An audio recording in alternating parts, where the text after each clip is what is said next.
అందరికీ నమస్తే. ఇవాళ మా ఆయన ఫ్రైడే రోజు స్పెషల్గా మటన్ కర్రీ చేస్తుండు. ఏ విధంగా చేస్తుండు అనేది అయితే లాస్ట్ దాకా వీడియో చూడండి. మన తెలంగాణ స్టైల్లో కాకుండా ఇక్కడ అరబ్బీ స్టైల్లో ఇలా మటన్ అయితే అన్ని మసాలాలు వేసి ఉడకబెట్టి వండుతారు. ఆ స్టైల్లో మటన్ కర్రీ అయితే చేస్తుండు. కానీ మా ఆయన వండేటప్పుడు మాత్రం అల్లం వెల్లిగడ్డ పేస్ట్ గిన్నెడు కావాలా, అట్లయితేనే మటన్ కర్రీ చేస్తాడు. ఏ కర్రీ అయినా అందులో అల్లం వెల్లిగడ్డ పేస్ట్ వేయండి ఏ కర్రీ చేయడు. అంత ఇష్టం ఆయన అల్లం వెల్లిగడ్డ పేస్ట్ ఫ్రెష్ది. మళ్ళీ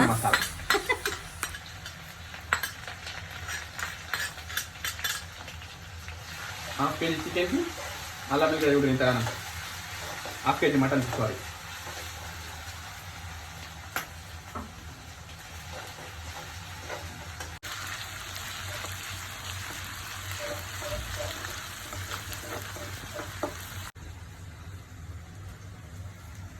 ఇక్కడ చూడండి ఏం ఉడుకుతున్నాయి చూడండి ఒకసారి. ఏం చూడండి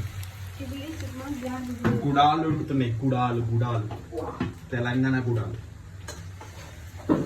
ఇది బండపు తెలంగాణ స్పెషల్.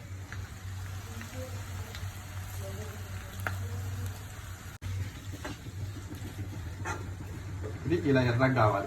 ఇట్లా ఇదిగో ఇలా ఎర్రగా కావాలి, రావాలి.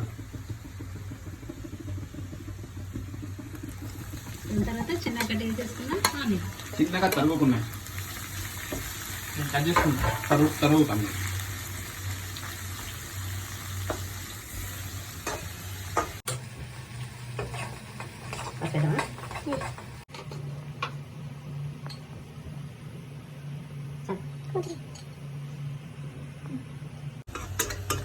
అర్ధగంట సేపు అయితే మసాలాలు అయితే వేసుకొని అయితే ఉడకబెట్టుకొని ఇలా పక్కకి తీసేసుకోవాలా.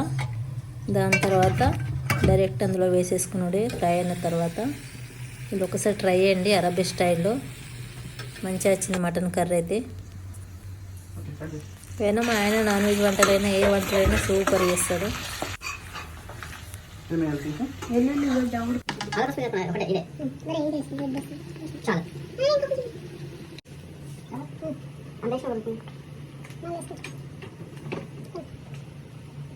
కొన్ని వాటర్ వేయమన్నాడు, కొన్ని ఎక్కువ పడ్డాయి. కథమే కూర మంచిగా కాదనబట్టి చూడండి.